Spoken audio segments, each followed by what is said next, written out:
Hello guys, তো আমার চুলটা হয়ে গেছিলো প্রচণ্ড ড্রাই আর প্রচণ্ড ড্যামেজ। তো তার জন্য আমি কিনেছিলাম O3+-এর হেয়ার স্পা কিট, যেটার ভিতর যেটা লেখা ছিল 2-in-1 damage treatment and hair fall control, দুটোরই কাজ হবে।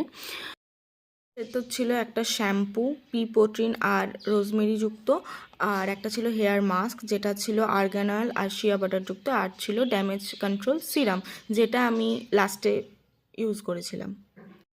তারপর আমি চুলটা ভিজিয়ে নিয়ে করে নিয়েছিলাম শ্যাম্পু, আর শ্যাম্পু করার পর এই যে লাগিয়ে নিচ্ছিলাম মাস্কটা। তারপর এটাকে চুলে রেখে দিয়েছিলাম প্রায় 10 মিনিট মতো, আর 10 মিনিট রাখার পর নর্মাল কোল্ড ওয়াটার দিয়ে চুলটা ধুয়ে নিয়েছিলাম। তারপর একটু টাওয়েল ড্রাই করে নিয়েছিলাম, পুরোপুরি শুকিয়ে নিইনি।